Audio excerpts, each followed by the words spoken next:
Yeah, I'm excited. Calling in all the way from California.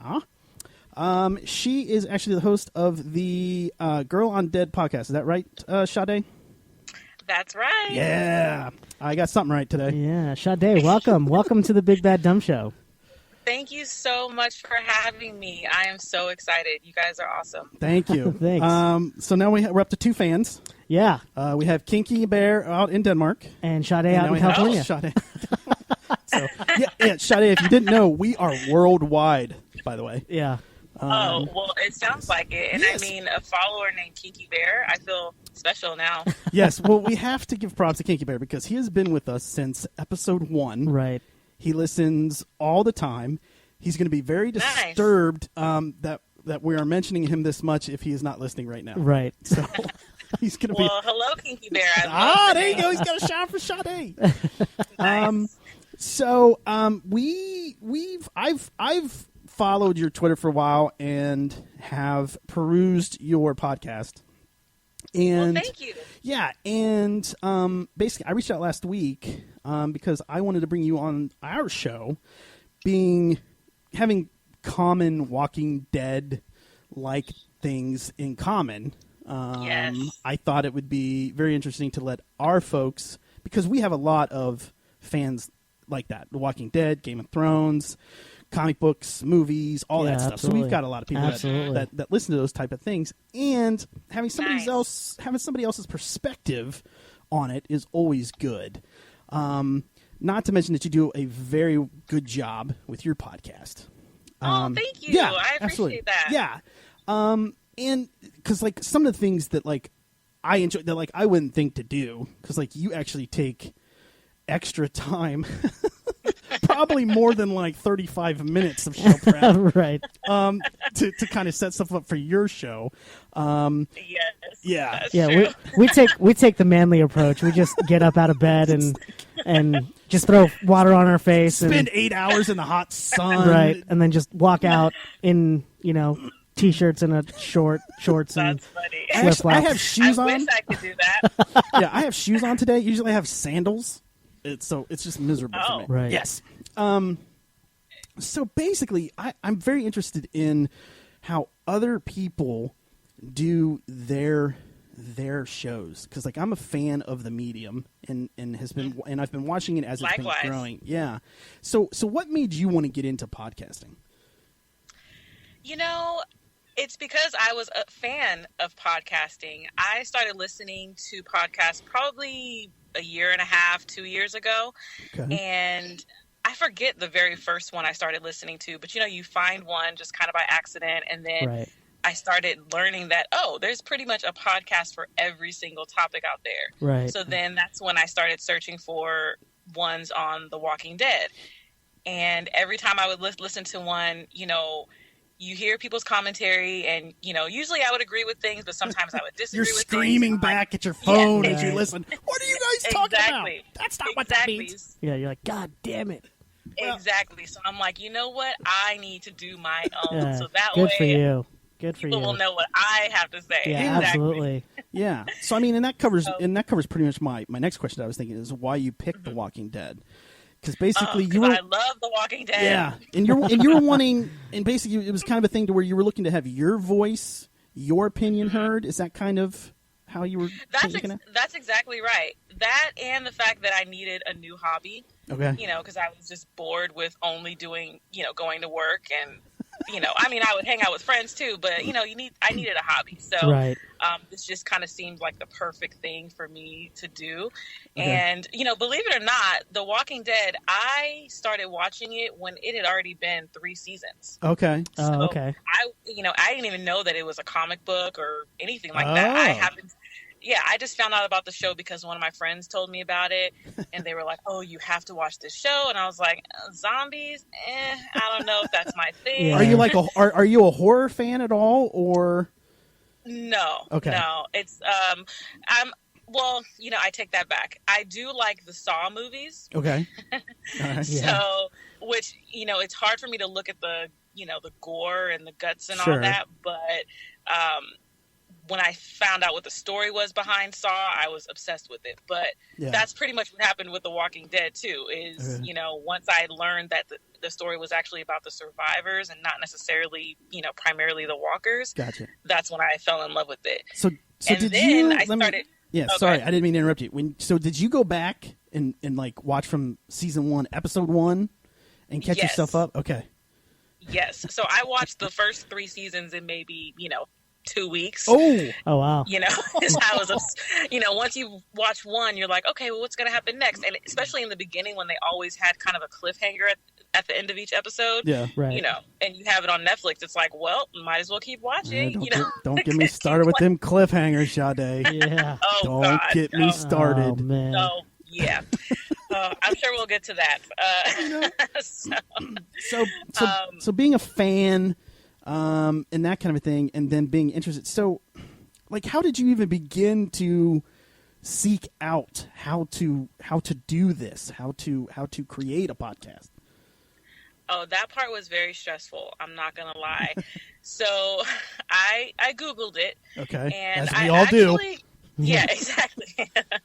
And I assumed I needed the basics of like a microphone, and I needed to know how to create an audio file or something. Sure. But I didn't know how to get it on iTunes and get it on Stitcher and all that kind of stuff. So when I Googled it, there's this guy named Cliff Ravenscraft. He's called the podcast Answer Man.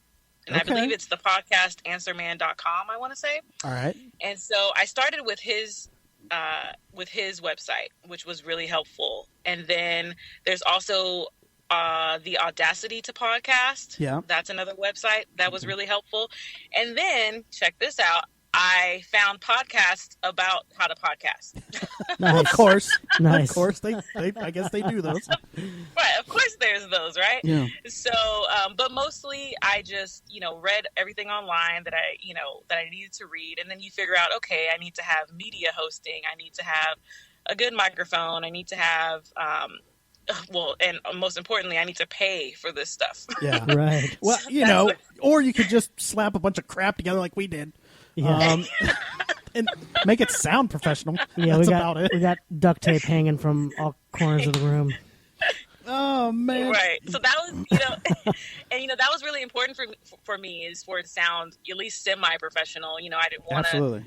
You got to start somewhere. Yes. So anyone out there who wants to podcast, don't get discouraged. You gotta, if you have a crappy microphone, fine. Just the hardest part for me was hitting that submit button the very first show. Really? Right. Because it's like, you're putting yourself out there. Yeah, absolutely. You don't know what people are going to say. Yeah. I think my opinions are correct. Sure. But, everybody else might hate them. And those keyboard warriors, man, they're ruthless. Yes, they are. Exactly. Exactly. I mean, luckily I haven't had any, negative reactions, but one star. Yeah, exactly. Who is this girl? I'm not She popular sucks. enough yet, Yeah. That's good. Well, I mean, the one I think it was like your season, your episode 6 of Fear the Walking Dead.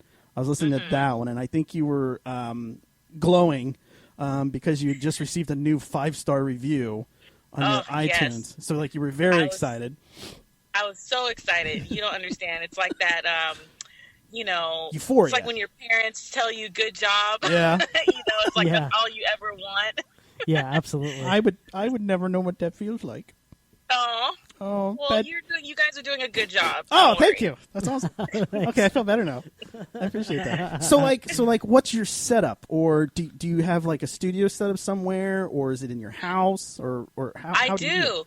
You know what's funny is I accidentally found a studio because originally I was like, okay, well, I'm gonna have to record in my apartment, which is super loud, or at least as far as background noise, because there's like always kids outside yelling or whatever, and so I was gonna have to just figure it out. But there's actually a comic book store right by my house, and one day I went in there to get a Walking Dead comic, obviously, and it turns out they actually have a podcast studio set up in their actual store. Crazy. And oh, wow. Yeah, I had never seen it. Yeah, and it's funny because this was at the time where I was like doubting myself, like, oh, can I really do this? Should I do this? How am I going to do it? And then it was like, the Lord shined down a light on me. Oh, and he's like, here's your studio. Yeah, exactly. Like, that's here's crazy. your studio. This is the answer. And they have very cheap rates, because that was one of my primary concerns was how am I going to afford this? Yeah. And so and they have a sound engineer there who. And he helps you? Works the mixing board. Okay. Playing the intro music. Gotcha. And the outro music. So and kind of like a board op. I've had a few sound bites. Exactly. Yes. Exactly. So, eventually I would love to have one in my home, but I have to, No, you don't. Hopefully move and. No, you don't. Trust me. No, you don't. Because, if you could see, when I started this project and I was thinking what to do and all this kind of stuff, I have a full board. Like, our board is a 12 input board. Nice. I've got, there's wires coming I've out got from 8 microphones. Yeah. We've got a 40-inch TV that we use. Yeah. Nice. Right now I have my phone plugged into the board, and so that's so that's like how Christian and I can both hear you, and you can hear both of us because it's into the board and out of the board and all that stuff. Yeah. So now I YouTubed that one. I YouTubed how to connect a phone so that you can take phone calls. I would need to do that too. A couple wires. It's simple. It's cake. That's pretty interesting. It was just like, I want to do this. I don't know if I should. Bam! You walk through the door. Oh, look, there's a studio. How much is that? Well, right. I couldn't believe it. That is crazy. Yeah. So. Yeah, I just answered a Craigslist ad. Did you? Yeah, that's pretty much. Chada, he's not joking. Because basically that's what I did. I put out a Craigslist ad that said co-host needed. Apply within. Yeah, that's all I did. I had a huge response actually. But see, I put in the ad. I said, listen, you're going to have to work completely for free. Yeah. It's going to be offensive. It's going to be uncensored. These kind of a thing. And it was so odd. I got just a massive response of people that just wanted to work for free. And I think they just had that same feeling inside of them as like, I've been silenced. I want to be able to be heard. I want to get my opinions out there. And I think that's one of the main reasons that somebody will start a YouTube channel, podcast, these types of things, just so that they can be seen and be heard. And, and in this age, I think it's more important than ever to push free speech and those kinds of things. Yeah, for sure. Just to, otherwise, if you don't, it can go away. And to have this, even to have your podcast, even to have that voice, in a moment's notice, you can shift gears and talk about something different. And exactly, just like you were thinking, not necessarily just entertainment wise, but anything else. And so you have an automatic platform. Yes, that you created for yourself. Yes, and and whether people listen or not, it doesn't matter. It's just that the ability is there, so that we can fight back against something that might come at us. Absolutely. And so then you were also discussing there in regards to doing a Game of Thrones podcast. Oh yes. So where are you in that process? Do you think that's something that you still want to go for? I am seriously considering it. And as a matter of fact, I just caught up this weekend up to season 6, episode 6 that aired on Sunday. Gotcha. And my mind is just blown. Because, mind you, I just started watching this show 3 weeks ago at most. Really? Oh, yeah. wow. So, this show is awesome. You've watched all of the episodes and got caught up? Yes, I know. That's like me with Breaking Bad. Yeah. I heard of... that's also on my list. Yeah. Oh, you won't move. That's really good. You will not move for weeks. Yeah. That's how I was with Game of Thrones. It was just one episode after another. I'm like, I probably should go to sleep, but I just have to find out what happens. It's like 4 a.m. and you're like, fuck, where did the time go? Making a murderer. And you're next. and you're like, God damn it, I can't leave without knowing what happens next. Yeah. Dude, they cut his head off. Oh my Yeah. God! What are we gonna? know. You're like, all right, fuck it. All right, I'll wake up. I'll go to sleep at 5. Yeah. I know, and especially when they got to the red wedding, Oh. my mind was blown. Did I mean, you? I had always heard the reference, Okay. but I didn't know exactly what was going to happen. Oh. And oh man, I had a hard time falling asleep because I was just so upset. Yeah, upset and amped and everything else. It's just like, it wasn't necessarily stab in the back. It was more like stab in the baby belly. It's more than was what it was. Oh my gosh, that was terrible. Like, I can't even think about that. My wife is pregnant right now, and it's like, oh my God. Yeah. You're not going to sneak up behind her. Right. I'm going to make sure that she's Right. standing. I'm going to make sure she's That standing was against the horrible. wall the entire time. Yeah. All that stuff. Exactly. Yeah, so I am seriously considering starting a podcast on it.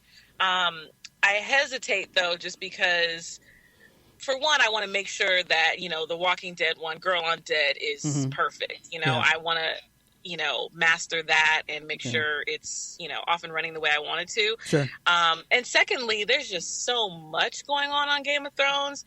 I don't know if I can handle it. Yeah, that was one of the things. Like Chris and I Yeah. do a recap every Tuesday, and it's tough. And it's tough because it's like I've started having to take notes, just like Yvette Nicole Brown. I've got to have a notebook now, Right. Right, exactly. and everything else to keep track of all this stuff. Yeah. Because there's 18 different storylines all going on at the same time until they Exactly. finally merge on the steps of the castle. Yeah. And you find out that the king has just been, brought into the fold Right. by his Ridiculous. wife, Right. who didn't understand that if she just waited 10 minutes, I Right. know. Oh, I Right. was so frustrated. Jamie Lannister's going to prance up those steps on his horse. Right. Well, I think. Well, okay. That's so badass. Now that we've stepped into Game of Yeah, Thrones, I want to hear what you guys. I think she's up to something. You know what? She's I feel playing the same something because she's. I think she's strategically placing herself in a specific situation, and she's bringing Tommen into that circle. Yeah. Because she's making a move. Sure. And she needs to be inside to be able to make that move. Yeah. I think so too, because we already know her character is so manipulative, Right. And even when she was at first even kind of confessing or kind of telling Tommen like, "Oh, we need to." I realized that I was so wrong in the way I used to approach things. I was like, "Wait a minute." Why couldn't? And then what? But see, why couldn't she let him in on the gag? Right. Does he have to 'Cause be he's like? he's too young. He's too too young. young. Yeah. He Does doesn't. he just go running and tell? Right. Yeah, he probably would. Good Or God. he just, he's so good-hearted, Yeah. that he wouldn't be able to handle it, whatever she has planned. Because his And I wouldn't mom, be surprised. because his mom and his dad/uncle Yeah. haven't been able to ruin him yet. Well, his dad Exactly. / uncle is now being banished Yeah. out of the castle. Yeah. I'm like, what the? So there's Ow. his protection on that end, and then now the queen still has to attend her trial, and she's going to choose trial. His mom. His mom is going to choose trial by Cersei. combat. Seriously. Right, and Yes. she's going to use. When they said the whole trial by combat thing, my first thought was, is that even allowed? Because Well- you know how the Sparrow is always saying, "Oh, we don't follow, the True. land, That's the true. law of the land." Yeah, that's what very I true, mean? yeah. They Well, say, he's going to have to now that he's brought the king into the fold. So now, because they're the two pillars, religion and the crown are the two pillars, and so they're going to have to work together. And if that's how, because now he's back on the throne, and that's where he's giving his orders from now again. Is the king is back into the throne, Right. and so I think that's where that's gonna it's going to allow itself. Plus, we have to see the Frankenstein Mountain battle because we haven't seen. I mean, all we've seen him is smash storyteller guy's head against the wall. "Oh, that was hilarious." Oh, it was Yeah. great. That was hilarious. Oh, And those man. kind of things. So yeah. So I mean, it is. It's just it's twisty and trippy, and and then that's going to bring me back to The Walking Dead. because Mm-hmm. when you Here put we go. Strap in. strap in, kids. I'm gonna be, we have a lady on the phone. I'm gonna rein it in a little bit. Sade, you're sitting in your car. Put your seatbelt on.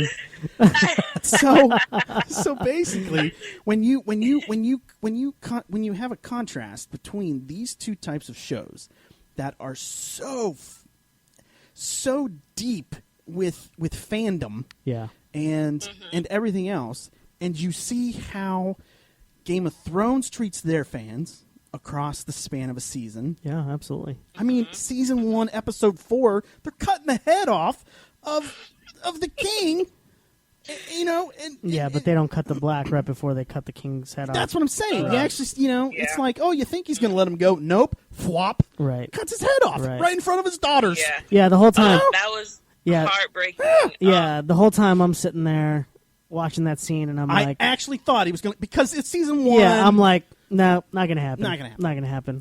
And No, so, he's not gonna do it. And Not gonna do so- it. He's not gonna do it. and so then, Oh shit, he did it. He just did it. He just Right. fucking did he it. just did it. And so then you put that up against this season 6 of The Walking Dead, and you watch what they did to the fans. Not once but twice. So what they did was, Glenn's survivability is uncertain. They even removed him from the credits. Oh, that was a Okay. good move. For 3 episodes. So we didn't. I mean, it's not like they came back from the mid-season on the mid-season premiere and said, Yeah. "Hey, Glenn's alive. He was Right. he crawled under the dumpster." So they didn't. So they made you sit and be miserable. I wonder if Glenn was like, I'm still getting paid, right? Yeah.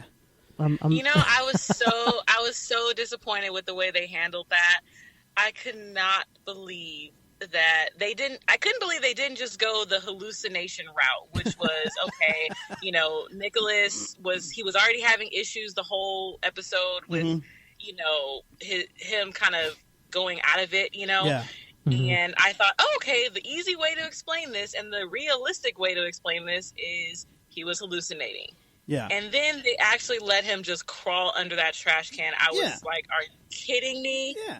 Are you kidding me? I could not believe it. I mean, it just didn't even make logical sense. Yeah. Right. And so then they take you another 5 episodes, and then in the season 6 finale, we're watching them go from back road to back road to back road. We're lost. We can't get through over here. All right, I got an idea. How about if I take the RV and skedaddle this way, and you guys just cut through the woods and see if you can get there.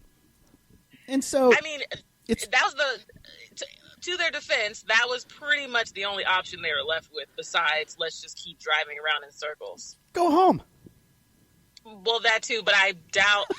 I bet you that the saviors are probably at Alexandria too, which is why I'm so excited to see how Gabriel's actually going to handle it. Gotcha. Right. Who knows? I just hope he just lays them out. I hope so. I've got Judith. She's not dying on my watch. right. That kind of a thing. Right. But then to give Negan his glorious debut, and you really feel the tension, and they're in it now, and knowing episode 100 of the comic book and the way it ends with Glenn's death in the comic book, right at this glorious meeting, to then usurp that, to take that away, to take that emotion, fear, angst, everything that's balled up inside of you, and then just throw it away. Yep. Oh, I was livid when I watched that finale. Yeah. I was livid. Well, what pissed me off from my point of view was when they introduced Negan, right? I felt like that whole scene just dragged ass. Well, that to me, and that's the pay, and because it was supposed to get the payoff, Right. and it was supposed to raise the tension, Right. and that fear of who's it gonna be, Right. could Right. be you, Right, or right, you, or you.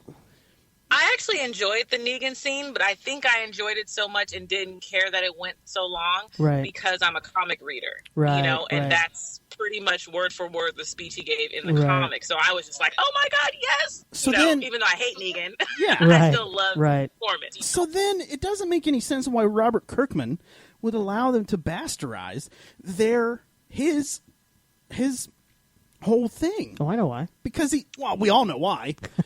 Dollar bills, y'all. Dropping dimes. Millions. Dropping dimes. Simoleons. Yeah. So, I mean, that's, I mean, you know, and that kind of thing. And so then I'm like you, I'm just livid. I'm just steaming. I'm stewing in my seat. And I'm like, I can't wait. Oh, yeah. I just couldn't wait for Talking Dead to start because they had both Robert Kirkman and Scott the Gimple on the show, and for 40 minutes they didn't even, you know, address it. Right. Oh, this is business as usual. Mm-hmm. This, I mean, we thought there was going to be a little, you know, pushback and some flack, but you know, I'm a fan of Star Trek, and if you've seen, they did that like with every episode, and everything, and I just want to punch him in his little face and rip his beard off and everything, and it's like, no. That's not well, and you know, we'll earn it in season 7 premiere. Right. Oh, that's so frustrating. Right. And you know, I do agree that, you know, it was a really good episode. You know, when I rewatched it after a few days because I had to give myself a break because I was so upset. I do like the episode itself because they did such a good job with building the tension and, you know, just seeing Rick at his literal lowest points. Yes. I mean, on the floor that crying. Performance was just that performance was epic. Sure. But I was so livid when they did that cliffhanger because I felt betrayed. Yes. You know, I felt betrayed. You know, you put us through 90 minutes, which really wasn't even 90 minutes, you know, with all the commercials and whatnot. But like, you put us through 90 minutes of this for no payoff. And you know what's funny is I actually know someone who does production for a TV network, and they were telling me that 9 times out of 10, when you have a cliffhanger like that, especially a death cliffhanger, it's because they haven't figured out renewing the actors' contracts. Of course. So I don't know if that's the case with this one, but I'm with you on that one. Yeah, they could have made an exception this time. So they didn't. So they pretty much said at that point, all right, we don't know who we want to pay. Steven? Yeah. So they're probably going to come back and go, okay, whoever takes the least amount of money gets to stay on the show. Yeah. Honestly, that's what I'm thinking. Besides we're just going to try to milk as much money as we can from the fans. But I definitely think that. Yes, but I mean, we can automatically eliminate 2 people. Okay. Yes. Michonne. Right. And Maggie. Right. Okay. There is. Oh, I was going to say also Carl and Rick. No. There is no way that they are going to televise the bashing of a black woman or a pregnant woman by a man with a bat to death. I completely agree. Or a child. Or a child, yeah. Right. Or a child. Right. I mean, even though Carl's a little more grown up. I don't think it's going to be a woman at all. Right. Yes. But yeah, especially not a black woman. That's absolutely not going to happen. There's no by a big white guy with a baseball bat. Oh my God! Right. AMC would cease to exist. Oh my God! Robert Kirkman better go into like protective custody. I mean, it's bad enough in the comic book. You know, he bashed an Asian's head in. Right. That kind of a thing. Right. But I mean, you know, he better change his name. There's no way. I said Carl and Rick based on what Negan said right before he bashed, you know, the cameraman's head in. Yeah. Because he said, you know, anybody moves, take the other kid's eye out and feed it to his father. Yes. So that was correct. You know, our cue. Okay, so it's not Carl or Rick. Correct. Yeah. So we can eliminate 4 people. Right. And then I guess everybody from here to everybody that was part of the Warren Commission on the JFK assassination has, you know, zaprudered this film, this footage, to be able to try and decipher the lighting and these kind of things to try and figure it out. Well, yeah, I tweeted out saying Negan went way off script and killed the camera guy. Yeah. that was the big one. And honestly, it was like, you know. So, you know, I mean, and trust me, ever since that 6 weeks ago, 7 weeks ago now, whatever it is, one Mr. Scott Gimple was never heard from me on Twitter in one way or another. He went into hiding, dude. No, he still tweets some stuff out, like something stupid he heard on an airplane, or a candy wrapper, or something. This is the kind of stuff he's been tweeting out. Haha, this is kind of funny. Yeah, because I haven't heard any like anybody writing stories about him or anything. And then we did, and then we actually played the clip from At Midnight last week, where Robert Kirkman was actually on At Midnight, and I heard that. Yes, that was hilarious. Yes. Fine, if you really want to know who died, Carl bites the bullet. Yeah, it's like there, you happy? Yeah, yeah. You're like, shut up, dude! Like you're not even taking this even like remotely seriously, right? No. Remotely seriously. No, because he's cashing the checks. Right, he's cashing the checks. Yep. You know, he has Outcast on Cinemax coming out. Right. You know. Wait, what? Ooh, are you guys gonna watch that? No. No. In unison, my dear. Yeah, in unison. No. That was in stereo. That should have come out like all the speakers. Yep. Yeah, that was great. No. I haven't really read much about it as far as what it's actually about. I just know it's a comic by him. Yeah. So, it's another thing. But, and Steve, you got to remember, Robert Kirkman has been involved in other things in the past, just like Scott Gimple has. Scott Gimple has, brought us such amazing films as Ghost Rider. Wait, what? Scott Gimple was a producer on Ghost Rider. Oh, I've never heard of that. Was that a movie? Yes. Oh, based on a comic book. Oh yeah, Ghost Rider. The guy that turned into. Yeah, I have the comics. I didn't know they made a movie. Oh yeah. Huh. Oh, they made When two of did them. that come out? Oh, great. 3 of them? Wow. Yeah, I've never heard of it. It was so great. I've never heard of it. So and I collected. I have the entire Ghost Rider comic card collection. Yeah. They came out with just an exclusive Ghost Rider series of comic cards, and I have that entire collection. I have a good series of Ghost Rider comic books. Okay. So I was a huge collector of the Ghost Rider series. Yeah. But I did Garbage Pail Kids. yeah. Oh, really? Yeah. Oh, yeah. I did the Uncanny X-Men. Okay. For a good while. Yeah. And then Wolverine was a huge. I mean, dude, I had to go get the newest and latest Wolverine when it came out because I was just so into Wolverine at the time. Okay. I was so involved in his story. Like, I even went out and searched for Wolverine's first ever cameo in The Incredible Hulk. Okay. Which was like released in like 1962 or something like that. A very expensive comic book. Right. So yeah, that's sitting in my box. Nice. You got yourself one of those? Yeah. Nice. That's good. Yeah. So I paid really good money for it. I don't doubt. You probably won't see a return on that investment, but that's okay. I don't care. Yeah.